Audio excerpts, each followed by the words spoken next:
거니까 네, 인감증명서 보도록 하죠. 인감의 경우는 서면 등기할 때만 제출하게 되고 전자신청은 인감 제출하지 않습니다.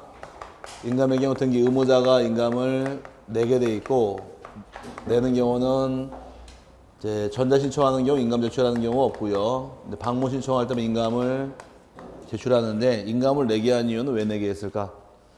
찍은 도장이 본인 인감이 맞나 확인할 목적입니다. 전자신청은 인감 도장 찍는 경우가 없기 때문에 내지 않는 거니까 묶어 놓으시고, 인감의 경우는 유효기한이 몇 개월인가요? 3개월이 내 걸로 하죠. 3월 내 걸로 하되 초일은 산입하지 않으니까 주의하시고, 그 다음에 인감의 경우는 용도가 부동산 매도용만 용도가 있고, 매도용의 경우는 원인이 매매의 경우만 매도용을 내는 것이 목적이 될 것이며, 다른 경우 교환이나 증여 같은 경우 매도용의 필요는 없습니다.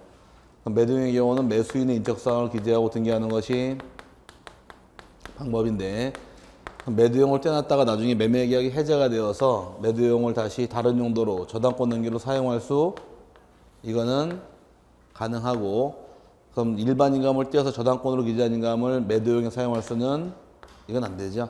매도용이 다른 용도로 내려올 수는 있어도 다른 게 매도용 될 수는 없습니다.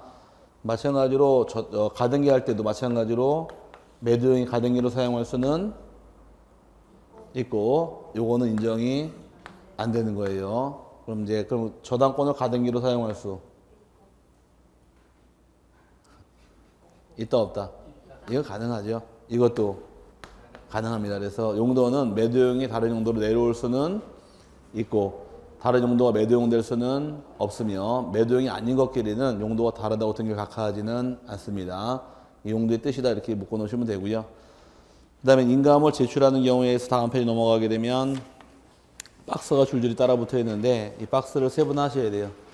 인감의 경우 첫 번째 1번의 경우는 인감 내는 경우가 소유권의 등기 명의인이, 즉 소유권자가 등기 의무자가 되는 경우가 1번 조문이고, 소유권자가 등기 의무자가 되면 1번으로 빼시고, 반대로 2번 조건 잠깐 놔두시고 3번부터 보니까 3번의 경우는 소유권 이외의 권리의 등기 명의인이 등기 의무자로서까지 말을 자르게 되면, 3번은 소유권 이외의 권리자가 등기 의무자일 경우는 3번 조문입니다. 1번 조문은 누가 등기 의무자가 되고 소유권자 의무자가 되고, 3번은 소유권 이외자 의무자라는 얘기입니다. 여기서 이제 자꾸 넘어갈 것은 어떠한 등기를 하더라도 소유권자가 의무자가 되면 1번으로 빠지는 것이고, 그 다음에 소유권 이외자 의무자로 오면 3번으로 빠져나오는 것이에요.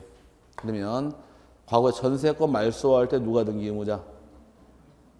전세권 말소할 때 의무자는 요거 외우시라 그랬어요. 전세권자가 의무자. 기억나세요? 아니 기억해야 돼요. 어쩔 수 없이 이거는. 자, 전세권 말소하더라.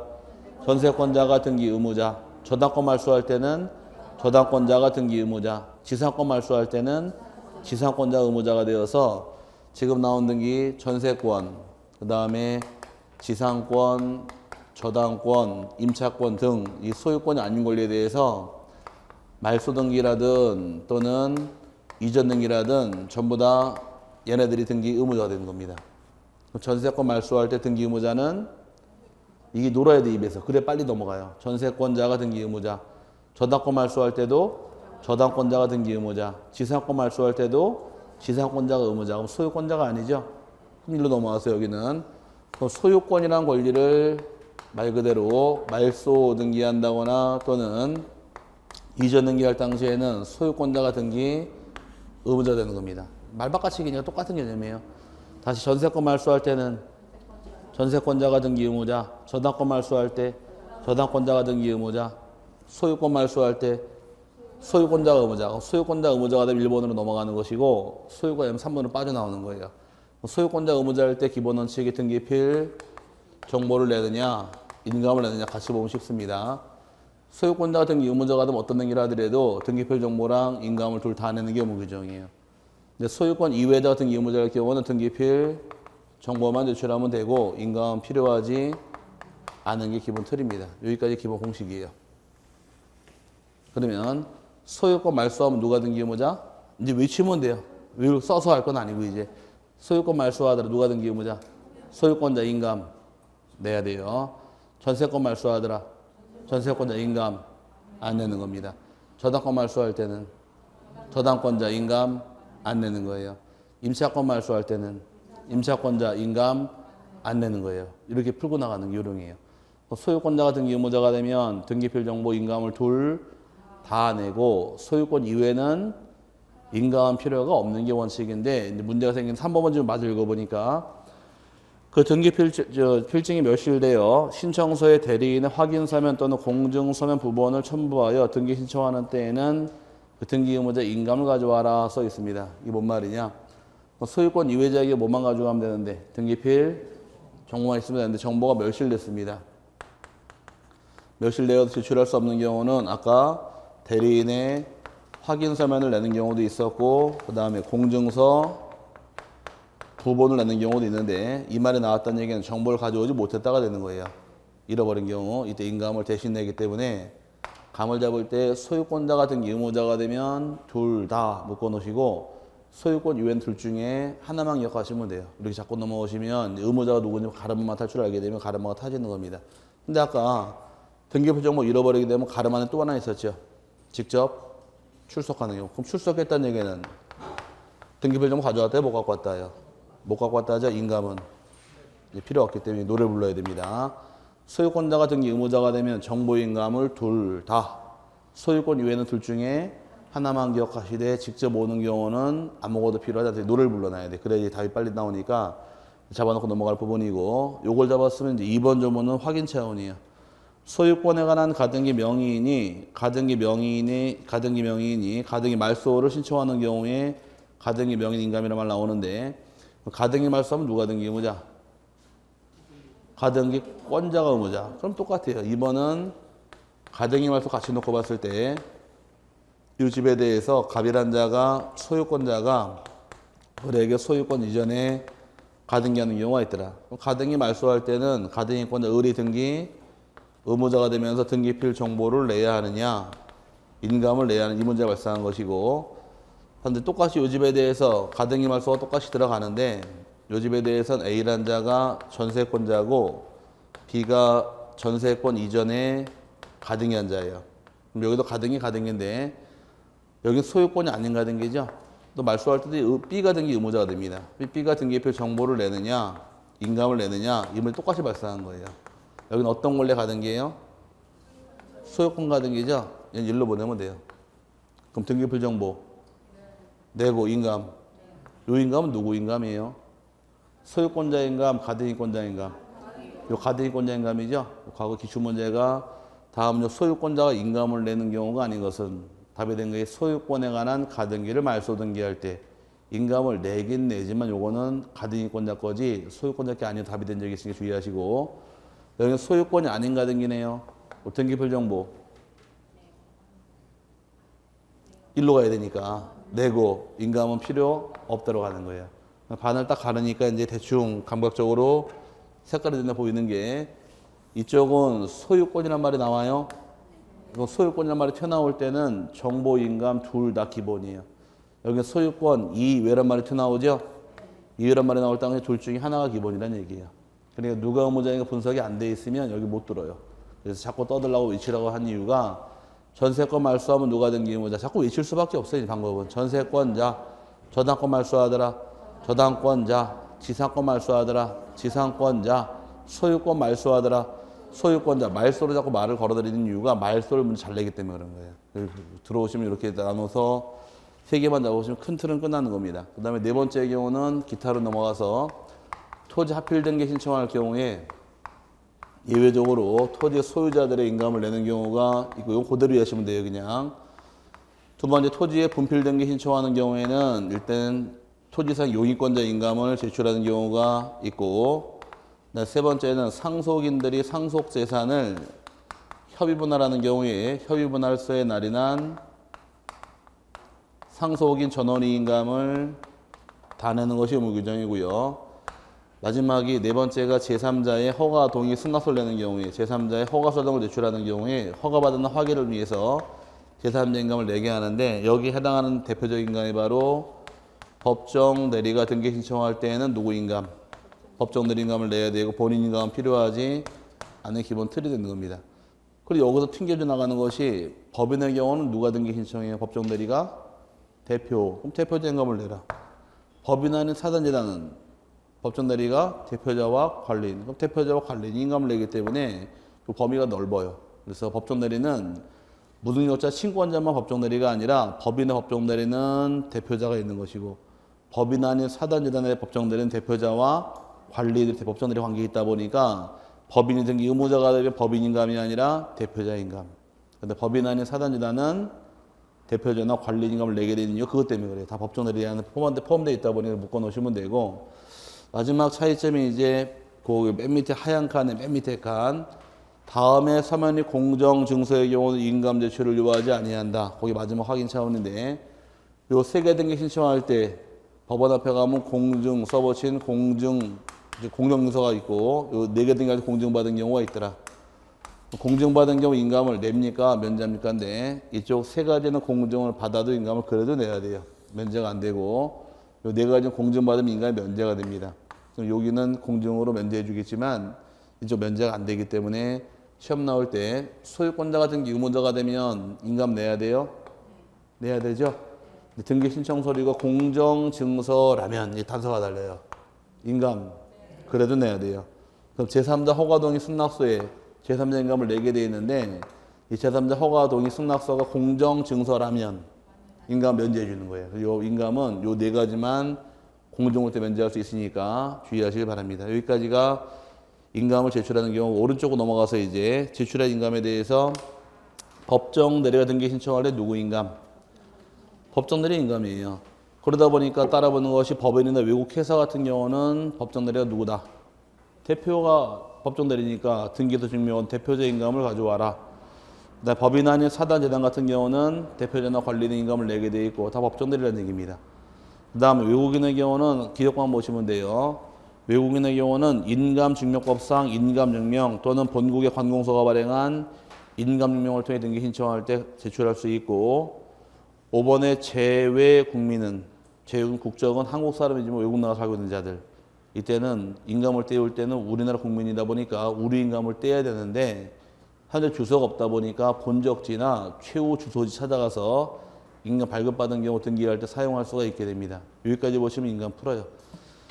문제 들어가서 이제 1번에 부동산 등기를 신청하는 경우 제출해야 하는 인감증명이 아닌 것은 1번 소유권의 등기 명의인이 등기 의무자로서 등기 신청하는 경우 등기 의무자의 인감증명 내야 돼요? 면제해야 돼요? 내야 되죠. 소유권자 의무자 인감 가져와라 맞는 말이고 두 번째 건물 멸실 등기를 신청하는 경우 멸실된 건물의 소유자의 인감증명 멸실 등기라는 등기는 단독 신청할 등기다, 공동 신청할 등기다. 단독이죠. 단독 신청은 의무자가 없으면 제출할 필요 없으니까 2번은 인감 안 내도 되고요. 세 번째가 소유권 이외의 권리의 등기 명의인이 등기 의무자로서 등기표 정보 대신에 대리인의 확인 서면을 첨부하여 등기를 신청하는 경우 등기 의무자 인감증명서 여긴 요거네요. 소유권 이외자는 3번이죠. 소유권 이외자 등기표 정보가 있으면 인감 가져갈 필요가 없는데 멸실되어서 뭘 갖고 왔대요? 확인 서면 가져오는 경우 인감을 대신 내라 그랬으니까 맞는 말이고 그 다음에 4번이 효유분할 상속 등기를 신청하는 경우 분할 예비서에 날인한 상속인 전원의 인감증명 효유분할할 때 상속인 전원 인감 다 가져와라 맞는 말이고 5번이 등기 명인 표시의 경정 등기를 신청하는 경우 경정 전후 동일인임을 증명하는 보증서를 첨부할 때 그 보증인의 인감증명 여기 그런 말 나와 있어요? 안 나와 있죠? 마찬가지로 시험장 가시면 안 배운 사항 못 배운 게 나와요. 그건 답이 아니에요. 그러니까 이게 대부분 예고에 나온 사항인데 등기부에 나온 자, 등기부에 나온 이름하고 호적에 나온 이름이 달라요. 이름이 달라가지고 이자가 그 자인지 확인이 안 돼요. 근데 그 사람이 그 사람 맞다라고서 대부분 얘기해서 보증인을 내세우면 등기 신청하는 시절이 있었어요. 옛날에는 이제 그런 일이 비일비재했다 하더라고요. 그래서 호적에 나온 이름이랑 등기부는 또 대장에 나온 이름이 다른 경우에 행정력이 떨어지니까 아무래도 그러다 보니 이 사람이 그 사람이라는 사실을 보증서 좀 등기할 시절이 있었습니다. 제가 옛날에 이거 한번 문제 풀다 이런 적이 있었는데 제가 혼인신고할 때 우리 마누라가 남자로 돼 있어가지고 고생 좀 했다고. 안 했어요? 기억 안 나세요? 아, 이제 95년 11월 11일 결혼식을 하고서 신혼여행 저 큰 나라 갔다가 이제 다시 와서 혼인신고가 들어갔는데, 그래서 혼인신고 바로 들어갔더니만 그 주민등록 보게 되면 혼인신고는 96년 3월 얼마로 돼 있더라고. 이렇게 호적상에서 이 갭이 한 6개월 생기는 갭이. 큰아들놈이 96년 10월 19일 태어났으니까 이 세대 신고로 하면은 이제 속도 위반한 것인데, 결혼 날짜를 따지면 속도 위반한 건 아니에요. 제대로 나왔는데, 신혼여행 갔다 와서 이제 혼인신고 했더니만은 그 시청에서 쪽지가 왔더라고. 남자끼리는 혼인신고가 안 된다 그래가지고서, 왜 남자 그래서 우리 집사람 그 호적을 열어봤더니 호적 성별로 남자로 되어 있더라고. 남자로 되어 있고 주민번호는 2002로 이렇게 나가고. 그러니까 주민번호는 여자고 성별 나만 남자로 되어 있는 거예요. 그러니까 남자로 되어 있으니까 이게 결혼신고 안 된다는 얘기잖아요. 그래서 이거 먼저 바꿔야 돼. 바꾸라 그래서 어떻게 바꾸냐 그러니까, 그 당시에 이제 그 국가가 이제 국가병원이죠. 국가가 인정한 병원, 서울대학교. 일반 병원은 안 되고 그 국가가 인증하는 병원 가서 성별 감정서를 떼다가 법원 가가지고 재판을 받아야 돼요. 이게 쉬운 거 아니에요. 호적 받거든요. 그래가지고서 그 서울대 삼성교 병원 가가지고서 가정의과 찾아가가지고서 왜 왔냐고 성별 감정만 한다 그러니까 여자 맞네요. 그래서 확인서 갖다가 동부지방법원 가서 결국 재판 받아가지고 이게 여자를 바꾼 다음에 혼인신고하는 바람에 한 5개월가량 뒤로 밀렸는데, 어쨌든 간에 이게 이런 경우가 있는 거예요. 그러니까 호적하고 다른데 이자가 그자라는 건 사실은 입증할 방법이 없잖아요. 그때는 보증인을 내세워서 인감증명 첨부한 다음에 등기할 수 있게끔 만든 제도가 우리 옛날 대법원 얘기 있었습니다. 지금 거의 없는 제도인데 어쨌든 간에 한번 나온 적이 있는데, 시험보다 안 배운 거 나오면 어떻게 하셔야 돼요? 넘기는 거예요. 패스. 아시겠죠? 그래야지만 그거 의심하고 보시면 끝이 없어요. 안 배운 사항이 뭐가 나올지 몰라요. 분명히 한두 개가 나올 텐데 그거 붙들고 씨름하시면 답 안 나오니까 딱 봐서 이건 안 배운 거 그럼 패스 시키세요. 그러면 뒤에가 답이 나올 테니까. 어쨌든 맞는 말이 되고요.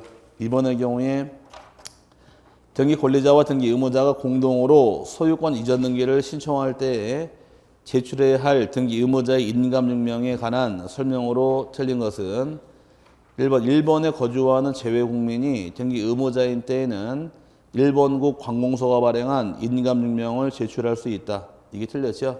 재외 국민은 인감 떼는 곳이 어디예요? 아까 본적지나 최후 주소지이지 일본 국가 떼오는 게 아니니까 1번 틀린 말입니다. 일본 국가 떼오는 인감은 일본 사람이에요. 외국인의 경우 일본 인감 떼면 되는데 내국인은 우리 인감을 떼야 되므로 1번 틀렸고요. 2번은 인감증명은 발행일로부터 3개월 이내 것이어야 한다. 맞고. 세 번째, 법인 또는 외국회사가 등기 의무자인 때에는 등기소 증명을 얻은 대표자의 인감증명을 제출해야 한다. 맞고요. 네, 법인 아닌 사단 또는 재단이 등기 의무자인 때에는 그 대표자 또는 관리인의 인감증명을 제출해야 한다. 맞았고. 5번이 증여를 원인으로 한 소유권 이전 등기를 신청할 경우 부동산 매도용 인감증명을 제출할 수 있다. 왜? 증여는 매도용을 요하지 않으니까, 용도를 따지지 않으니까 매도용을 통해 등기할 수도 있다. 그래서 맞는 말이 되고, 틀린 것은 1번이 되겠죠.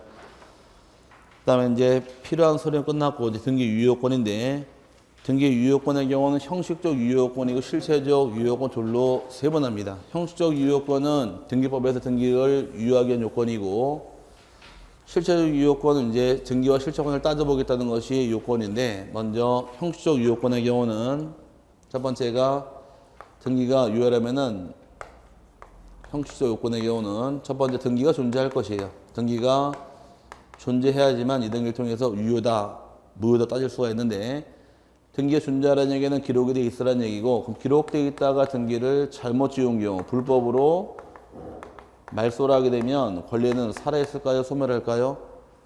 권리는 그대로 살아있죠. 권리는 소멸하지 않는다가 대법원 판례 입장이니까 다시 살아있는 권리만큼 등기를 다시 찾아오면 되는 겁니다. 그럼 잘못 지운 경우 무슨 등기 해야 돼요?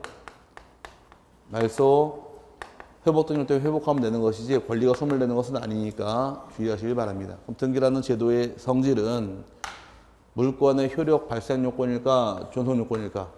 등기는 효력 발생 요건이냐, 아니면 존속 요건이냐 물어본 게 대법원 판례 입장인데, 물권 변동은 등기해야 주인 바뀌어요. 법률행위는? 네, 그럼 대원칙이 등기해야 주인 바뀌는 대원칙이니까 효력 발생 요건은 맞는 말이에요. 그럼 등기가 없어졌다고 권리까지 죽나요? 그건 아니. 권리가 살아있고 등기 반드시 있어야 할 것은 아니. 이거 존속 요건은 아니다가 판례 입장이어서 등기의 기능은 효력 발생 요건일 뿐 존속 요건이 아니므로 등기를 잘못 지었다 할지라도 그 물권은 소멸하지 않는다. 판례 입장 주의하시고요. 등기가 실행이 될 경우에는 등기법에서 등기 못하는 사유가 각하라고 걸어놓은 게 있는데, 각하 사유가 총 몇 가지가 있느냐? 29조에 총 11가지가 있게 됩니다. 29조 1호가 뭔가요? 관할을 위반한 등기. 두 번째가 사건이 등기할 것이 아닌 때. 그럼 29조는 전부 다 각하할 사유입니다. 등기할 수 없는 사유가 각하 사유고 실행할 수 없는 등기가 이렇게 있는데, 이 두 개가 있고 나머지 뭔지 모르겠지만 세 번째부터 11호까지 있더라. 이 두 가지는 마찬가지 등기 실행할 수 없는 사유인데 실행이 돼버린 게 어떻게 할 것이냐 이게 문제예요. 이 두 가지는 실행이 돼버린 경우에 절대 무효 등기고 등기관이 직권으로 말소할 수 있으며 왜 이런 등기 실행했냐고 이의 신청을 제기할 수 있다가 대상이에요. 하지만 나머지 똑같은 각하를 할지라도 3호부터 2호 사유는 등기 실행할 수 없는 사유를 할지라도 실행이 돼버린 경우는 절대 무효 등기 아니고 직권 말소가 안 되고 이의 신청을 제기할 수 없다. 이게 대법원 판례입니다. 그럼 나머지 사연 등기 실행할 수 없는 게 실행이 돼버린 경우에 무효 등기 아니란 얘기는 실체와 부합하는 한 유효하다는 얘기고, 그럼 유효하니까 말소가 안 되므로 이의도 안 받아주겠다요. 이때 이의가 안 되니까 실행해서 안 되고 실행되면서 피해 입은 사람들은 소송을 통해 피해를 해결하는 거지 이의 신청 제기할 수 없다. 이 대법원 판례 입장이므로 등기법은 처음부터 끝날 때까지 무효 등기는 두 개밖에 없어요. 뭐하고 뭐? 요거 외우셔야 돼요. 관할이 받는 기와 또 하나 사건이 등기할 것이 아닐 때 해당하는 경우는 무효로 간다 해서, 여러분 교재에서 이제 등기가 존재할 것 찾으셨나요? 그 다음에 기역 니은 번역 관할이 받는 기가 아닐 것, 사건이 등기할 사항일 것, 거꾸로 등기할 사항이 아닌 경우, 그럼 그 기역 니은 두 개 걸리는 경우 절대 무효라는 얘기예요. 하지만 세 번째 신청 절차 흠결이 없을 것. 흠결이 없으면 당연히 좋겠지만 흠결이 있을 경우 어떻게 할 것이냐인데, 이에 위배한 등기라도 실체 관계에 부합하는 한 유효다 무효다? 유효하다 해서 앞으로 등기 무효 유효는 이 두 개 보고 따지는 것이 내용이니까 두 개는 세분해서 반드시 암기하고 넘어가시고요. 그 다음에 따라붙은 것이 이제 실체적 유효권, 등기랑 실체 관계를 따져서 일치 여부를 따져가는 것이 내용인데, 첫 번째 보기에는 부동산 표시가 서로 일치하지 않는 경우에서 첫 번째가 객체의 불일치란 말이 나와요. 그럼 여기는 실체적 유효권의 경우는 첫 번째 부동산 표시가 서로 일치하지 않을 때 어떻게 할 것이냐인데, 학자들의 주장은 뭐 소지와 지번 틀리면 무효고 지목 면적이 다르면 유효다 이렇게 따지는 경우가 있는데, 그거는 시험에 안 나오고 나오면 그 밑에 박스가 나옵니다. 등기된 부동산 표시와 실제 부동산 표시에 다소 불일치가 있다 하더라도 그 등기가 실제 부동산을 공시하고 있다고 할 정도의 사회 통념상 동일성 동그라미 유사성 동그라미 인정되는 경우는 그 등기는 유효하다. 이게 대법원 판례예요. 마지막 가서 보실 말은 불일치를 보는 게 아니라 동일성을 인정할 수 있다면 또는 유사성을 인정할 수 있다면 이걸 보셔야 돼요. 이 말이 나오면 유효하다. 그럼 이제 여기서 또 문제 내는 것은 유효하다는 얘기는 어떤 등기를 하긴 해야 돼요. 이제 무슨 등기를 해야 됩니까? 또 이게 또 문제예요. 유효부효까지 가는 건 그건 미법상 개념이고 그 다음 벌어지는 사건이 등기법이에요. 등기법이 어려울 수밖에 없는 게 매매계약은 법률행위인가요? 그럼 등기해야 주인 바뀌어요? 예, 그럼 등기해 주인 바뀌는 매매계약. 거기까지 배우시는 게 민법이에요. 맞죠? 근데 그럼 등기법에서는 그 매매계약을 통해서 등기하면 주인 바뀌는데 그럼 등기 누구랑 어떻게 신청합니까?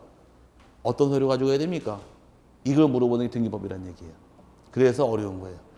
매매계약은 등기하면 주인 바뀝니다까지는 민법상 개념인데 그럼 등기할 때는 단독인가요? 공동인가요? 공동 신청하는 거예요. 그럼 매매계약 때 등기할 때 신청서에 뭘 적어야 됩니까? 인감 내야 됩니까? 등기부 정보 내야 됩니까? 이걸 물어보는 게 등기법이라는 얘기예요. 그래서 어려워지는 거예요.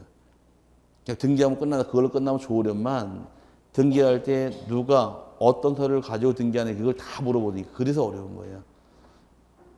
근데 표정은 다 쉬운 표정인데 하긴 뭐 이제 얼마 안 남았으니까 자, 그 부동산 표시가 다른 경우는 이때는 동일성 있으면 유효로 인정해 줬죠. 유효하다는 얘기 이때는 경정 등을 통해서 시정할 수 있다가 대법원 판례예요. 그럼 이제 여기까지 물어보는 게 문제입니다. 그럼 경정 등기한다는 얘기는 무효, 유효, 효력이 있다는 말이 나올 때 경정하는 거예요. 그 다음에 두 번째 밑에 질적 불일치라는 말이 따라 붙는데 질적 불일치의 경우는 졸로 세분해서 권리의 주체가 다른 경우도 있고 권리의 종류가 다른 경우도 있더라. 주체가 다른 경우는 일단 갑이 등기 신청을 했지만 등기 실행이 갑으로 된 게 아니라 을로 실행돼 버린 경우. 주인이 바뀌어 버렸네요. 바뀐 경우도 효과는 당연히 무효입니다. 효과 인정할 수 없고요. 그 다음에 권리 종류가 다른 경우도 신청한 사람 권리는 지상권 등기 신청이 들어갔는데 등기 실행 임차권이 돼 버리는 경우. 권리 종류가 바뀌는 경우 이것도 무효다예요. 그 무효란 말이 나오면 등기 사용할 수 없으니까 이때는 말소 등기를 통해서 등기를 실행하는 거지 경정, 변경 등기하지 못하는 겁니다. 유효하단 말이 나오면 무슨 등기하는 것이고 경정 등기하는 것이고 무효란 말이 나오면 이때는 말소로 빠져가기 때문에 여기까지 세분하셔야 돼요. 그래서 시험 나올 때 좀 어렵게 비틀어 버리게 되면 지상권 신청에 들어갔지만 임차권이 실행돼 버리는 경우 오케이? 지상권 등기 신청했지만 임차권이 된 경우에 그 등기는 경정 등기로 유효하다 그러면은 이건 틀린 말이에요. 이거는 말소 등기로서 무효로 인정해서 효과 인정 못하는 거지 이렇게 엮어버리면 어려워져요. 다음 주에 아마 수업 또 들어도 100문제 수업 들리고 나올 겁니다. 아마 그때 가서 이거 경정할 수 있느냐 없느냐 그때 물어볼 때 나올 테니 그때 가서 확인하셔야 돼요. 세 번째 양적 불일치란 말이 따라 붙는데 양적 불일치의 경우는 둘로 세분해서 등기된 양이 있고 그다음에 물권행위를 한 양이 있더라. 등기량이 큰 경우도 있고 등기한 양하고 물권행위량을 따져봤더니만은 물권행위가 더 큰 경우에 이때 어떻게 인정할 것이냐 양적 불일치인데 토지를 사기는 한 해에 필지에는 2분의 1 지분을 매입했는데 등기 전부가 등기된 경우 어디가 더 커요? 등기량이 더 크죠? 이때는 효과 발생 얼마큼 인정하느냐 물권행위 한 대에서 발생한다 대법원 판례예요. 그럼 2분의 1만큼 인정해 주는 겁니다. 그럼 내가 산 게 2분의 1 샀는데 등기 전부 된 경우에 전부가 잘못돼서 전부가 잘못된 건 아니에요? 전부가 잘못된 거예요? 전부가 잘못된 건 아니에요? 전부가 잘못된 건 아니죠. 그러니까 이런 경우에 나오게 된 판례가 전부가 무효가 아니니까 전부를 말소 청구할 수는 없으며 이때 일부 말소 의미에 소유권의 경정 등기를 신청한다. 이게 대법원 판례예요. 이게 시험에 나왔던 기출문제입니다. 그래서 일부 말소 의미에 경정 등기는 신청할 수 있다 없다.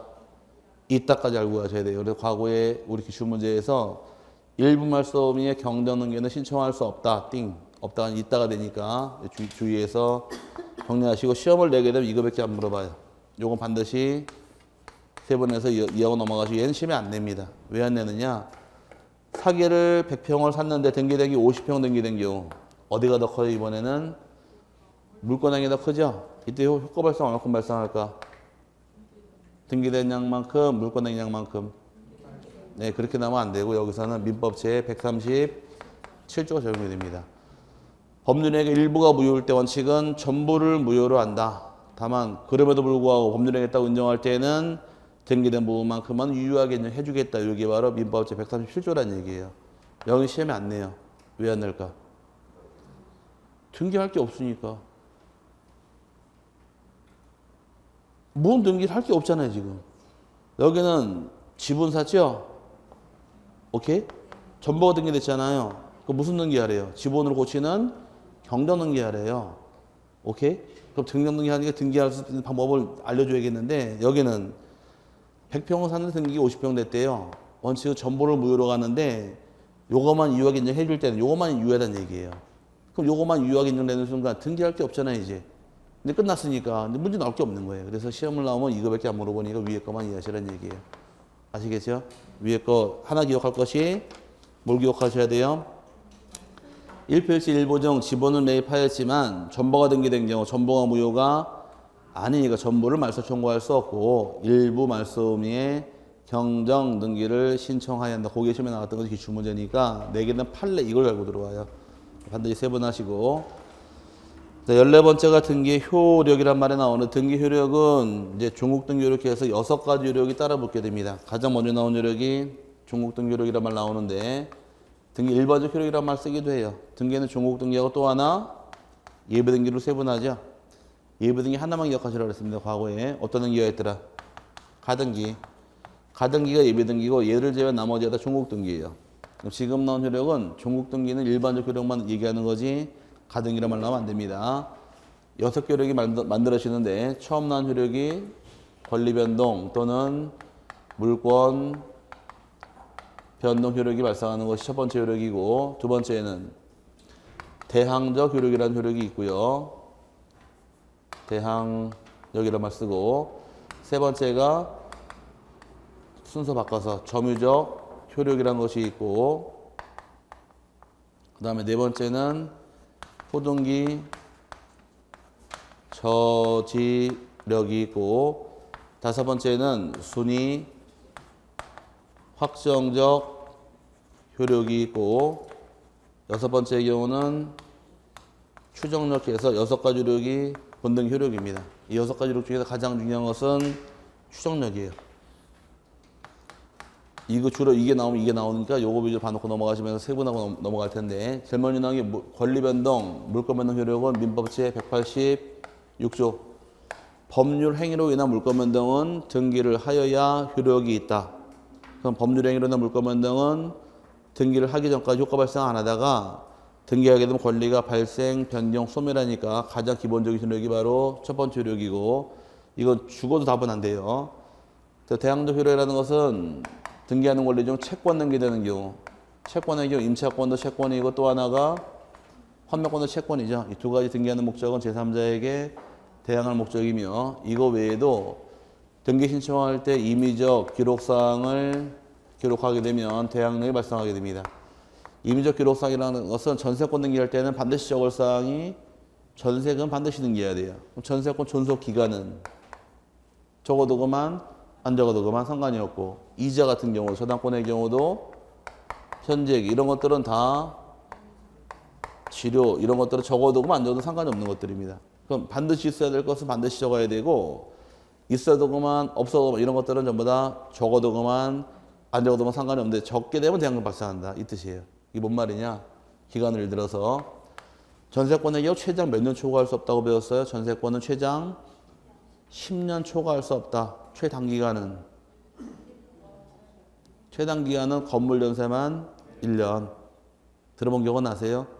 그럼 전세권을 5년 동안 등기하고 여러분하고 제가 살고 있는 거예요. 제가 전세권자인데 여러분 집에 5년 동안 기간 정해놓고 등기부 정해놓고 살고 있습니다. 2년 살았는데 저보고 나가시래요. 기간이 몇 년인데? 5년인데 2년밖에 안 살아 저보고 나가시래요. 그럼 제가 뭐라 그럴까? 뭔 소리요 지금 나 3년 남았다고 버틸 힘이 있겠죠? 그게 대항력이라는 거예요. 기간만큼 버틸 힘을 주겠다는 얘기입니다. 하지만 둘이 기간을 약정하지 않은 경우는 자유롭게 양당사자 소멸 통과할 수가 있다요.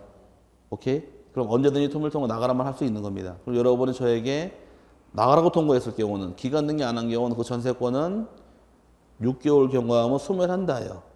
그러면 기간 등기 안 한 경우 나가라는 말이 싫단 말을 못하고 6개월 지나면 그냥 죽어버리는 거예요 그냥. 그럼 기간 등기 안 한 경우 대항력이 있어요 없어요? 못 나간다고 버틸 힘이 없잖아요. 그게 대항력이 없다는 것이에요. 그래서 임의적 기록상 등기하는 목적은 다 대항력이다 보니까 가장 기본적인 것이 뭐 기간이나 이자 같은 경우 이자를 등기했을 경우 마찬가지예요. 이자는 저당권의 경우 이자 몇 년 본단 못해요? 저당권의 경우 이자 몇 년 본단 못해요? 무제한단 못되죠? 민법을 포기해도 그렇지 어떻게 그것도 몰라. 저당권의 경우 등기된 이자는 무제한단 못되더라. 단 지연 이자가 1년분에 한정이 되는 것이고 그럼 이자를 등기한 경우는 후순위권자에게 내가 못 받은 이자가 있다라고서 가져갈 수 있다고 주장할 힘이 있는 거예요. 대항력이 있으니까. 하지만 이자를 등기 안 한 경우는 못 받은 이자가 있다고 후순위 권리 대항할 수가 없어요. 이게 등기하는 어마어마한 힘이 되는 겁니다. 그래서 의미는 이건 따로 읽은 건 아니고 그냥 대항적 효력도 있다 정도 이해하시면 될 것 같아요. 그 다음에 점유적 효력은 여기는 민법 245조 1항, 2항 두 개 비교하시면 됩니다. 1항의 경우는 소유의 의사로 평온 공인하게 20년간 점유한 자 등기하면 소유권을 취득한다요. 그럼 점유가 빨랐나요? 등기가 빨랐나요? 점유가 빨랐죠? 점유가 빠른 경우는 20년 점유하고 등기하면 취득하는 것이 내용인 반면에 다만 선임무과실로 등기가 되어 있는 자는 10년만 경과하면 소유권 취득한다요. 그럼 등기가 안 돼 있으면 20년 점유할 게 있었는데 등기가 되니까 몇 년 만에 취득했어요? 10년 만에 취득했기 때문에 여기서 마치 등기한 것이 10년 점유 효과를 인정해 주다 보니까 딱 한 번 나오는 게 여기예요. 그럼 245조 2항 등기부 취득시효만 딱 한 번 나오는 게 뭐가 나오더라? 점유적 효력이 나오는 겁니다. 그 다음에 후등기 저지력이란 말 뜻은 얘는 후, 뒤에 등기 따라오는 것을 저지, 막는 의미 후등기 저지력인데 이 말은 민법상 나오게 된 계기예요. 민법상 동일한 종류의 물건은 이중으로 성립할 수 없다고 원칙입니다. 동일한 권리 두 개가 못 들어오다 보니까 이중에 소유권 등기할 수 없겠죠. 이중에 지상권도 등기할 수는 없고 이중에 전세권도 등기할 수는 다 없다는 거예요. 다른 말로 이중으로 양립할 수 없다고 부르는데 그 원칙은 물건은 이중으로 동일한 권리에 들어올 수 없는 게 원칙이에요. 하지만 딱 하나가 있어요. 뭐가 있을까? 저당권 이중 들어올 수 있으니까. 그래서 저당권은 양립할 수 있기 때문에 저당권은 모든 권리랑 양립이 가능하니까 저당권, 가처분이 있든 저당권, 가등기가 있든 본등기 했을 때 다른 권리 직권할 수 한단 말이 안 나오는 거예요. 양립할 수 있으니까. 감 잡았어요? 여기 일단 그 뜻이다 이렇게 하시고 순위 확정적 효력은 옛날엔 참 잘 냈지만 지금은 13회 이후로 낮네요. 요거는 그냥 한번 읽어보면서 어떤 게 나오면 넘어갈 텐데 밑에 박스 보니까 순위 확정적 효력해서 나오게 된 것이 같은 구에 실행한 등기의 순서는 뭐가 빠른 게 우선이고 순위 번호. 다른 거는 접수 번호가 빠른 우선이더라. 보기 등기 순위 따질 때는 주등기 순위가 빠르면 순위가 우선이 되는 것이고 보기 등기 상호간에는 그 등기 실행한 순서 보고 정하는 것이 또 예외 규정이 됩니다. 가등 일정이 본등기를 하게 되면 순위는 가등기 순위로 올라가고요. 말소회복 등기를 하게 되면 순위는 언제로 갈까? 회복 등기 순위 아니라 말소되기 전 종전 순위예요. 자꾸 회복 등기 순위를 퐁당퐁당 빠지시는데 회복 등기 순위가 아니라 말소되기 전 종전과 동일한 순위를 보유하게 됩니다. 그래서 주의하시고 신탁이란 건 소유권 맡기는 거 넘기는 거? 넘기는 거죠. 그럼 소유권 이전 등기랑 동일한 순위로 등기를 정해주게 될 것이고 대지권에 대한 등기로서 효력이 있는 등기와 대지권의 목적인 토지 등기 용지 중 해당 구 사항란의 한 등기의 순위는 접수번호다. 그래서 냉면을 먹을 때 어디다 먹어라? 대접. 그렇게만 기억하시라 그랬어요. 대접 기억하고 넘어가시면 되고 네, 가등기일정이 본등기하게 되면 본등기와 양립할 수 있는 등기는 후순위로 존재하지 직권말소 당하는 건 아니라 그랬습니다. 양립할 수 없으면 어떡하시고? 직권말소. 양립할 수 있으면 순위만대로 밀리는 것이지 직권말소지 않으니까 주의하시고요. 여기는 지금 답을 잘 만들지 않더라고요. 내게 되면 6번의 권리의 추정력, 여기가 중요한데 추정력이라는 것은 추측을 통해 정한 힘이 추정력입니다. 추정력이라는 것은 시험 참 많이 나왔는데 힘이 약해였어요. 추정이란 말은 힘이 약합니다. 약하기 때문에 반대 증거만 제시를 하면 결과가 뒤집어지는 게 추정력이 미약한 힘이에요. 추정력을 풀게 되면 추정력이란 효력은 민법이나 등기법에는 법에 나온 명문 규정은 없다요. 법의 규정은 없고 대법원 판례가 인정한 추정력인데 판례에서는 법이 인정한 법률상 추정에다가 대법원 판례입니다. 참 아이러니하죠. 말이 나온 뜻이 법에는 나온 효력이 없다요. 법에는 없는데 판례가 인정하기를 법에는 없더라도 법에서 인정한 효력이라고 주장한 거예요. 그렇다고 치고 자, 이 어거지죠. 어거지 쉽게 얘기해서 법에는 없으면 없는 거죠. 법이 있는 효력이라고 주장해요. 법률상 추정이라고 결정되는 것이 판례 입장이다. 그래서 어쨌든 법이 있는 효력이 된다 이렇게 이해하시고요. 추정력이 미치는 것은 지금 배운 효력이 중국 등기니까 중국 등기는 인정해줘요. 하지만 어떤 경우도 예비 등기인 가등기라는 게 추정력 인정할 수 없으니까 주의하시고 또 권리의 등기까지만 인정해줍니다. 하지만 부동산 표시 등기인 표제부 등기는 인정하지 못하니까 이것도 주의하시길 바라요. 그럼 이 두 개 굉장히 중요한 거예요. 가등기라는 등기하고 그 다음에 표제부등기 추정론 인정하지 못한다. 추정론 갑구와 을구만 인정해 주는데 그럼 표제부는 어떤 일이 발생할까요? 그러면 표제부는 추정력이 있는 게 아니라 확정력이 있기 때문에 뭐라고요? 확정력이 있기 때문에 추정력 인정하지 않는 거예요. 예를 들어 보자고. 외울 건 아니고요. 표제부가 있고 갑구가 있고 을구가 있을 경우에 표제부의 기재할 사항은 토지의 소재, 지번, 지목 면적 기재하네요. 그럼 소재가 상계동, 지번이 50번지, 지목이 전, 근데 100이란 토지가 냈다 가정하고 소유자가 A, 저당권 등기 1억이 돼 있다 가정하게 되면 이거 보고 느끼는 것은 느낀다는 이해하시면 돼요. 상계동 50번지, 지목이 전이 면적 100제곱미터의 토지가 있을 것이다. 아니면 있다. 이건 있다예요. 이런 땅이 있다. 확정을 지은 상태에서 오케이? 그럼 등기부상 누가 주인이에요?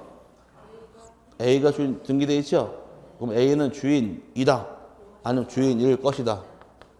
이건 것이다지 이다가 아니에요. 확정을 지금 안 되기 때문에 그런 거예요. 왜냐? 이 집이 경매로 날아가서 경락에 소유권 취득하고 있는 경우에 경락에 대금 완납법 취득하네요. 등기해야 돼요? 안 해도 상관없잖아요. 그럼 얘를 주인 인정해버리게 되면 얘는 뭐냐예요. 그래 주인이 바뀔 수 있기 때문에 확정지면 안 되고 얘가 주인일 것이라고 추정이 들어가는 거예요. 뭔 소리냐? 내가 주인이라고 내가 주장을 합니다. 내가 주인이라고 주장했으면 네가 주인이면 입증해라요. 그래서 입증 책임을 주장대기 부담시키는 거예요. 그럼 내가 주인을 주장한 경락인의 입장에선 내가 입증해야 될 거 아니에요. 경락되고 완납증만 보여주는 순간 소유권 확인했어요. 그러면서 바뀔 수 있는 거니까. 이렇게 바뀔 수 있는 것들은 확정을 지면 안 되니까 뭘로 가는 것이고 일 것이다 추정하는 것이고 확정을 지을 것들은 이렇게 있다로 가버리는 거예요. 그러니까 표제본은 이런 부동산이 있다로 가야 되니까 일로 오는 것이고 권리관계는 이런 권리가 있을 것이다가 돼버리는 거예요. 이해 갔어요? 그래서 여기 차이점이 생기다 보니까 추정력은 유교만 인정하는 것이고 나머지 인정하지 않는 겁니다. 근데 범위의 경우는 밑에 1, 2, 3, 4까지가 참 중요한데 1번, 2번, 3번의 경우는 이제 물조건이라고 해서 등기를 하게 된 절차가 있을 것이고 등기하게 된 원인이 있을 것이며 등기를 통해 취득한 권리까지 해서 이 세 가지가 기본 틀이에요. 절차의 경우 적법성 추정받는데 적법하다는 얘기는 등기하는 과정인 토지거래 허가를 받았다 또는 농지일 경우 농지 취득 자격증명, 계약서 검인 등등등은 다 받았다고 추정해 주겠다가 절차 적법이게 될 것이고 두 번째는 매매 등을 통해 등기를 했을 때 매매 등이 등기 원인이 될 텐데 매매도 적법하다는 얘기입니다. 그럼 다른 말로 무효다 유효다. 유효함을 추정해 주겠다가 판례 입장이고 권리 존재에 대해서는 저당권이 달고 나오는데 저당권이란 권리는 반드시 성립하려면 피담보 채권이 있어야 돼요. 그럼 저당권 등기에 있다는 얘기는 그에 상응하는 피담보 채권도 존재한다고 추정을 해준다가 대법원 판례 입장이어서 이 세 개 외우셔야 돼요. 절차하고 원인하고 권리 존재 이 세 개 참 잘 나오니까 묶어놓으시고 그다음에 등기 신청할 때 당사자 미시는 범인데 당사자 인정해 줄 것이냐 아니면 제3자 인정해 주느냐 사람은 누구나 다 인정해 줍니다. 다 인정해 주다 보니 여기 답은 안 돼요. 복인데도 그래서 전소유자이건 제3자이건 불문하고 추정력은 다 인정해 주므로 참고하시고 그 다음에 밑에 나오는 이제 5번 6번의 경우인데 등기를 믿고 거래한 사람 부동산 거래를 등기란 이 등기부를 신뢰한 사람은 잘못한 게 없으니까 신뢰한 사람은 선의이며 무과실로 추정이 들어갑니다. 하지만 선이라 할지라도 등기부를 조사하지 않은 것은 남의 집에 새 들어가면서 등기부를 안 보고 들어갔대요. 잘한 거 잘못한 거 이거는 잘못한 거니까 당연히 과실이 있는 것으로 추정이 들어간다 이 뜻이 되는 겁니다. 그래서 여기까지가 미시고 범위가 될 것이고 그 밑으로 이제 부정하는 것들인데 이제 먼저 제일 중요한 거 추정력 인정하지 않는 거의 경우는 첫 번째가 가등기 인정할까요? 안 하겠죠? 이게 제일 중요한 거예요. 가등기 추정력 인정하지 않는다. 두 번째 경우는 표제부 등기도 인정하지 않을 것이고 세 번째 경우는 사망한 사람 명의로 등기되어 있다거나 또는 허무인 명의 등기도 추정력 인정하지 못하고요. 네 번째 경우는 중복 등기가 있을 경우에는 동일인 명의일 경우는 선등기는 인정해 주겠지만 후등기 인정할 수 없게 돼 있고 다섯 번째는 점유의 추정력 인정할 것이냐 문제인데 점유의 추정력은 인정하지 않습니다. 점유수는 이거 언제 인정할까요? 이거는 동산만이죠. 부동산은 등기된 자가 권리적으로 추정을 받는다예요. 동사는 점유하고 있으면 추정만 한다 이 뜻인데 부동산의 경우를 부동산은 점유하고 있다고 그 자를 권리적으로 추정할 수는 없다는 얘기예요. 왜 점유란 건 동산의 공시제도이지 부동산이 아니기 때문에 그래서 이거는 동산만 인정해 주는 거지 부동산 인정할 수는 없는 겁니다. 그 다음에 여섯 번째 경우는 소유권 보존 등기가 있을 경우는 당연히 추정력이 미쳐요. 최초 소유자를 추정 들어가는데 다만 전소유자가 보존 등기 명인에 대해서 양도 사실을 부인하는 경우 추정력을 인정할 수 없다가 이것도 대법원 판례 입장이고 그 다음에 일곱 번째 경우는 불법 말소가 된 경우 불법 말소가 된 경우 권리는 살아있을까요? 소멸할까요? 살아있죠. 권리가 소멸했다고 추정할 수 없다 해서 권리 소멸을 추정하지 못하는 것이고 여덟 번째 경우는 명백한 부실의 등기도 추정력 인정하지 못한다는데 부실 등기라는 건 어떤 걸 의미하느냐 공유자 간의 지분을 더해봤더니 분자가 분모보다 커요. A, B 둘이서 공유인데 A의 지분이 3분의 1로 등기되어 있습니다. B의 지분도 3분의 1로 등기되어 버린 거예요. 공유자 지분을 더해보니까 얼마가 나와요? 6분의 4가 나왔죠? 뭘 또 내요? 3분의 4지. 자, 3분의 2, 3분의 1도 아니고 3분의 4가 나와야죠. 지금 이제 실력이 좋아져서 잠을 자면 대답까지 하시는데, 자, 이제 시험에 임박하면은 초능력이 발생되는 거예요. 잠을 자면서 대답까지 하면 쓰기까지 다 받았어. 근데 나중에 글씨가, 나중에 쓰고 나면 맨날 때 글씨하고 졸릴 때 글씨 틀리지 않나요? 맨날 지내기에 글씨 줄도마고 깨끗하게 쓰는데 졸릴 때 쓰면은 지렁이 승천제야. 막 오르락 내려 줄도마가 막 그런데 졸릴 때 쓰는 것이 틀리더라고. 저도 졸려요, 지금. 자, 어쨌든 간에 지금 지분을 더하니까 3분의 4가 나오죠? 분자가 더 크지 않나요? 이게 명백한 부실의 등기로서 이런 경우는 지분대로 공유하고 있다고 추정할 수는 없다. 이게 대법원 판례예요. 그러니까 달고 나오는데 가장 중요한 건 다 중요한 게 아니고 요 가등기 게 중요하고 표제부 중요하고 그 다음에 이 전소유자가 양도사실 부인하는 이것도 잘 나와요. 요 세 개 위주로 봐놓고 넘어가시면 될 겁니다. 여기까지 추정력에 관한 설명이고요. 일단 넘어가시면 유효권 완화 규정까지 맞아보고 문제 풀 다음에 지적법까지 하고요. 완화 규정은 밑에 중간 생략 등기보다 몇 개 나와 있는데 여기는 어렵진 않을 겁니다. 아마 완화 규정의 경우는 크게 4개로 세분하는데 처음 나온 것이 중간 생략 등기라는 것이 있더라. 중간 생략 등기는 모두 생략 등기랑 같이 포함되어 있는데 따져볼게요. 이제 다 아실 거야 아마. 첫 번째 중간 생략 등기라는 것은 요 집에 대해서 갑하고 을하고 다시 병하고 순차로 매매 계약을 체결하게 되면 등기는 갑에게서 을로, 을에서 병으로 넘어오게 등기인데 이렇게 넘어온 게 아니라 갑으로부터 병에게 등기 한 방에 넘어버린 경우 가운데 빼먹었네요.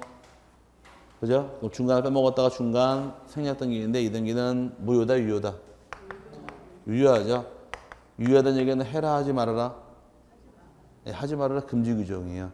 금지 규정이지만 했을 때 유효하게 해주도 처벌은 받습니다. 처벌은 좀 세요. 3년 이하 징역, 네, 1억 원 이하 벌금입니다. 3년 2천만 원은 중개업자 처벌이고, 자, 3년 1억 원 이하 처하겠다가 이게 부동산 등기 특별조치법이에요. 민법 공부할 때 금지 규정이지만 위반한 경우에 유효하게 해주되 처벌을 가하겠다. 이거는 단속 규정. 뭐라고요? 단속 규정이어서 유효하게 해주되 처벌을 받는 겁니다. 허용 규정은 아니에요. 나중에 허용한다고 큰일 납니다. 이게 기본 틀이 반면에 근데 문제는 중간생략 등기할 경우에 갑을병 3자 간에 합의하에 중간생략 등기할 수가 있고 합의가 없는 경우 있더라요. 합의가 있으면 유효일까? 합의가 없으면 유효일까? 합의가 있어도 유효고 없어도 일단 유효해요. 합의가 없다 해서 그 등기 무효나 말소 주장하지 못한다 판례 입장인데 합의가 있고 없고 다른 점은 등기하는 과정상 차이가 발생하는 겁니다. 합의가 있다는 얘기는 최종 매수인 병이 최초 매도인 갑에게 직접 등기 청구할 수 있다. 이게 첫 번째 내용이고 합의가 없는 경우는 병은 갑에게 직접 등기 청구하지 못한다. 어떻게 하시라고 배웠어요? 을을 대위에 등기 신청할 수밖에 없다. 이게 판례 입장이라고 배웠었죠? 이거 어디서 배웠어요? 공시법에서 배웠죠? 민법이라고 하면 뛰어가려고 그래서 그러자. 이게 등기하는 과정사 차이점이 그래도 많이 바뀐 거예요. 옛날에 뭐라 그랬어요? 자존심 상해가지고 자. 어제 여기 차이점이고 다 유효하게는 해주되 예외적으로 토지거래 허가구역내만큼만은 무효다. 이건 아마 대부분 알고 계시니까 지금은 잘 내지는 않더라고요. 참고 좀 하시고요. 두 번째가 모두 생략등기. 두자가 무슨 두자? 머리 두자죠. 이 집에 대해서 여기다 한 집은 나와요. 갑이 신축을 한 미등기 주택이 있는데 이걸 갑이 의뢰하고 매매계약을 팔게 되면 등기하는 것은 갑이 보존 등기한 다음에 의뢰앞으로 소유권 이전 등기하는 것이 방법이지만 이렇게 등기한 것이 아니라 을명의로 바로 소유권 보존 등기 해버린 경우 그럼 앞에를 빼먹었네요. 머리를 빼먹었다 해서 모두 생략으로 맞이보는 겁니다. 그럼 얘는 어차피 등기는 유효하다예요. 일단 한 집은 나와요. 얘는 한 문제가 될 수 있지만 요거는 미등기 부동산을 양수인 명의로 직접 소유권 보존 등기 하였을 때 그 등기 효력이 있다 없다 이렇게만 나오니까 요거 하나만 기억하고 넘어가시면 되고 세 번째 경우는 등기 원인을 이제 허위로 기재한 경우인데 원인 허위 기재했다는 얘기는 징여계약을 통해 등기할 것이 있는데 징여계약을 매매로 등기한 경우 징여가 매매로 바뀌는 경우 이 등기 무효냐 유효냐야 이것도 당연히 유효하겠죠. 유효하지만 걸리면 처벌받습니다. 3년 1억 원이에요. 똑같이 하지 마시길 바라고 얘는 적당히 하세요. 나중에 안 걸릴 만큼만. 그래서 사무실도 딱 보면 가서 알아요. 이 초짜인지 선수인지 뭘 보고 하더라. 사무실 안에는 원탁 테이블 있죠. 상담 테이블이 2개가 있으면 선수예요. 상담 테이블 딱 들어가서 중개업체 사장이 이렇게 네모난 책상이 있고 저쪽 끝에도 동그란 이렇게 의자 같은 놓고 얘기하는 테이블이 있고 이쪽 끝에 또 있을 거야 아마. 그 선수예요. 절대 잘하는 사람은 매수 붙여놓지 않아요. 떼어놓지. 붙여놓는 순간 이걸 못해요. 아닌가? 쉽게 얘기해서 1억 원 내고 팔아먹고 내가 더 붙여서 1억 원 팔아먹었다고 치자고. 내가 찍었다가 중간 챙겨야 될 거 아니에요. 매수 1억 원씩 줘가지고 5천만 원짜리 일러주면은 너 왜 돈 띄워? 뭐야? 이러면 나 문제 생기니까 절대 같이 붙여놓는 게 아니에요.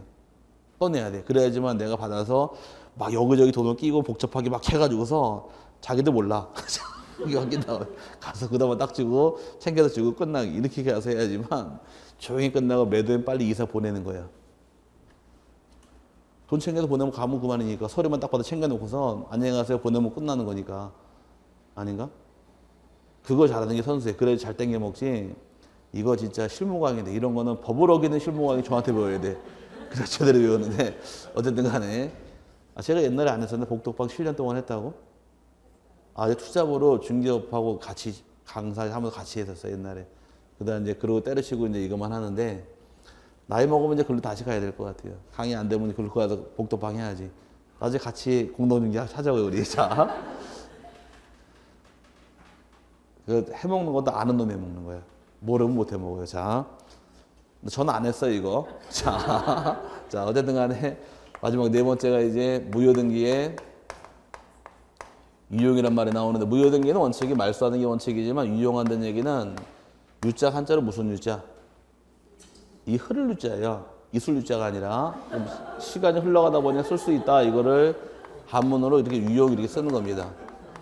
물어보니까 그래 다. 유효하게 쓰겠다 이렇게 해석하는데 그 뜻이 아니라 무효등기는 말소하는 게 원칙이지만 말소하지 않고 가만히 놔두다 보니 시간이 흘러가면서 쓸 수 있게 되더라. 이게 무효등기 유용의 이음인데 전부 다 어떻게 해석하느냐 이렇게 해석을 해요. 유용한다 그래서 이게 뭔데요? 그러니까 무효등기 유효하게 쓰겠다 이렇게 해석하더라고. 어쨌든 뭐 쓴다는 게 같은 개념이니까 뭐 큰 의미를 갖는 건 아니니까 원칙 이게 정확한 말이에요. 흐를 유자예요. 만약에 그럼 유용이란 것은 그냥 하기의 조건이 당사자 간에 합의가 있어야 할 것이고 합의가 있어야 할 것이 피해 없는 이해한 기일이 없어야 됩니다. 중요한 것은 이제 유용할 수 있는 것 등기부 중에서 표제부 등기 유용할 수 있느냐 갑구하고 얼굴 유용할 수 있느냐 물어볼 때 여기가 중요한 거예요. 표제부 등기 유용을 인정하지 않습니다. 그래서 부동산이 멸실된 경우에 멸실된 건물의 등기부를 신축 건물로 유용할 수는 없다. 이게 대법원 판례 입장이고 갑구 날고 유용 인정해 주겠다. 이게 대법원 판례예요. 그럼 갑구에 들어갈 등기로서 담보가 된 게는 갑구에 갈까 을구에 갈까? 담보가 된 게는 갑구로 갈까 을구로 갈까? 갑구로 가겠죠? 아니 써놓고 물어보는데 그 대답 못하면 어떡해. 담보가 된 게는 이유가 뭐예요? 알면 돼. 돈을 빌려주고 담보가 된 게 했잖아요. 너 돈 안 갚게 되면 네 집 가져온 다음에 돈 청산하는 거잖아. 돌려주려고 그러면 소유권을 가져와야 돼. 갑구로 갈 수밖에 없다. 야. 그럼 저당권을 갑구 을고 을구로 가겠죠? 이건 유용 인정해주겠다는 얘기예요. 갑구 을구니까. 그럼 소유권 유용할 수 있을까 없을까? 소유권은 현재는 우리끼리는 뭐 하나 둘 셋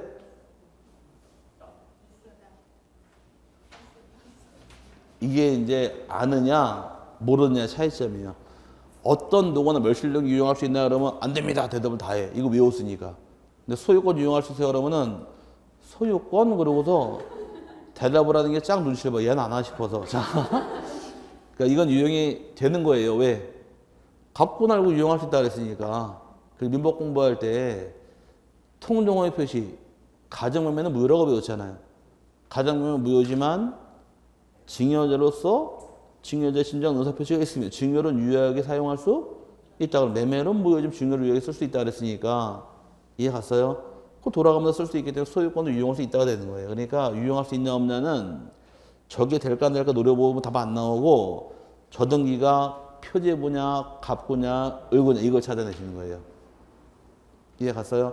표제부 등기만 아니면 유용을 인정해 주겠다가 되니까 이렇게 해서 이해하고 넘어가서 답이 될 겁니다. 주로 이거를 답을 내진 않아요. 다 알고 있으니까 내게 되면은 이런 거 치고 들어오면서 유용할 수 있는 치고 들어와요. 소유권 유용할 수 있다 그러면은 맞는 말이 되는 거예요. 담보가 등 유용할 수 있다. 맞는 말이 되고 저당권 유용할 수 있다. 이렇게 치고 들어오면서 답을 만들지 친절하게 멸실 등이 유용할 수 있다. 이게 내는 거는 그건 답은 안 되니까 조심하시기 바랍니다. 여기까지 유효권 완화 규정에다 이렇게 이해하시고 딸린 문제가 두 문제 나와 있죠. 이게 주문제인데 1번 등기 효력에 관한 사항으로 옳은 것은 1번 실체 권리관계 소멸로 인하여 무효가 된 담보가 등기라도 이해관계가 있는 제3자가 있기 전에 다른 채권 담보를 위하여 유용하기로 합의하였다면 그 등기는 유효하다.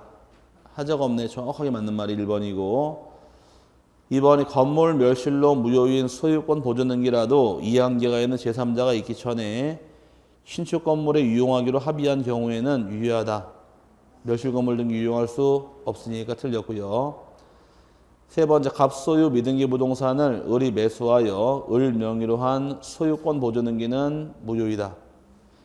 이게 무슨 등기인가요? 미등기 부동산을 양수인명으로 처음 등기하는 것을 모두 생략 등기도 유효니까 잘못된 말이고 네 번째 부동산을 증여하였으나 등기 원인을 매매로 기록한 소유권 이전 등기는 무효이다. 증여를 매매로 등기해도 효과는 유효죠. 잘못된 말이고 5번이 토지거래 허가구역 내 토지에 관하여 중과생활 등기에 합의하에 최초 매도인과 최종 매수인을 당사자로 하는 토지거래 허가를 받아 최초 매도인으로부터 최종 매수인 앞으로 한 소유권 이전 등기는 유효하다.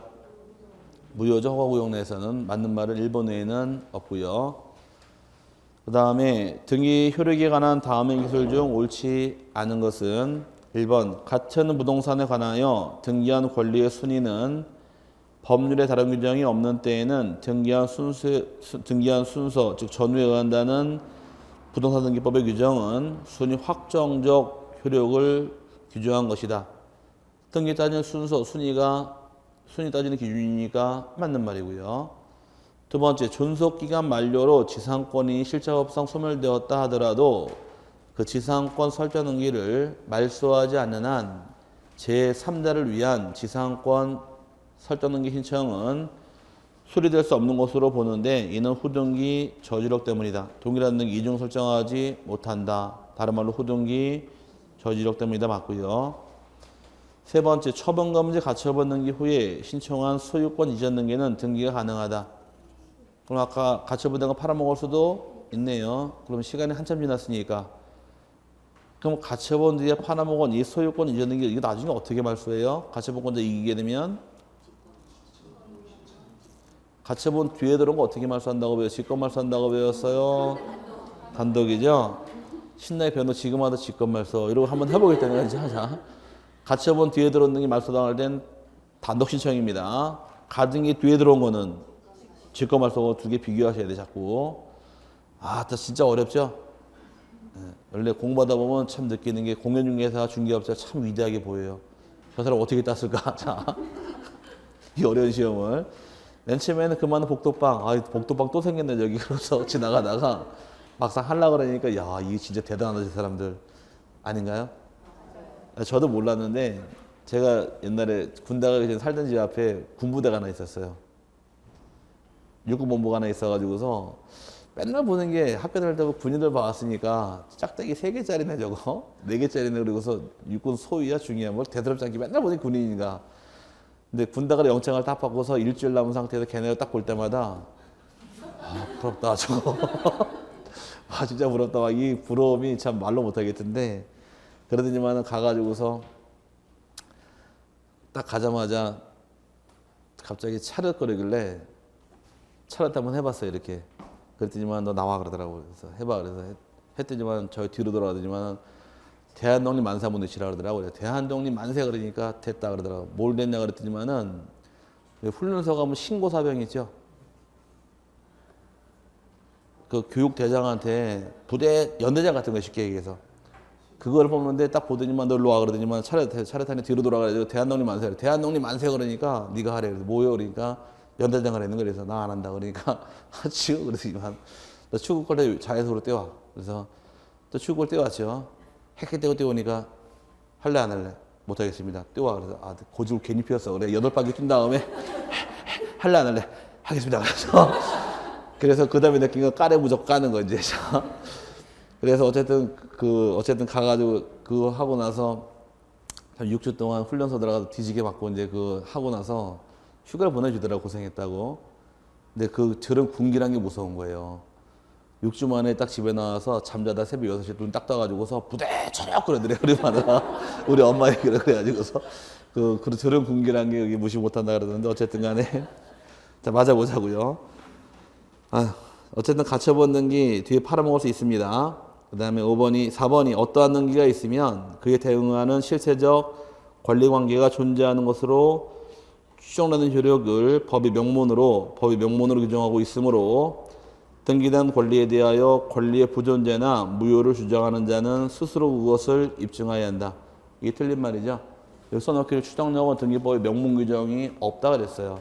법의 규정이 있는 것이 아니다 보니까 명문 규정이 있으가 아니라 법의 규정이 없다가 정확한 말이므로 틀린 말이고 5번이 부동산 시효 취득에 있어서는 등기가 마치 동산 시효 취득에 있어서의 점유와 같은 효력을 가진다고 할 수 있다.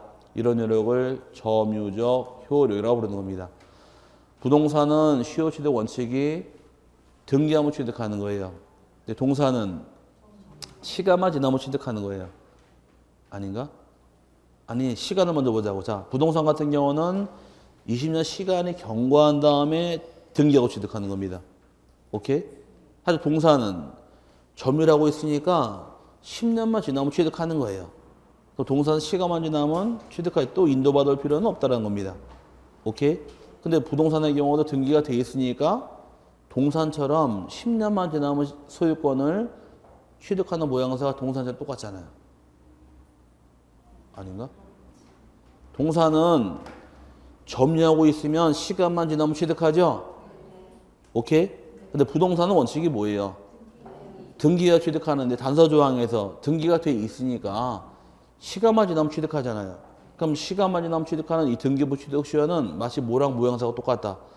동산의 점유랑 같다는 얘기예요. 시간만 지나면 취득하는 모양새가. 이 5번째는 점유적 효력을 의미하는 겁니다. 맞는 말이고. 여기까지 등기법이고요. 등기법은 좀 이 위주로 열심히 보세요. 이것저것 다 보려고 하면 정신없으니까 이 위주가 대부분 잘 나오는 파트를 모아놓은 거니까 위주로 여러분 보면 등기법은 괜찮을 겁니다. 잠깐 쉬셨다가 이제 지적법 가도록 하죠.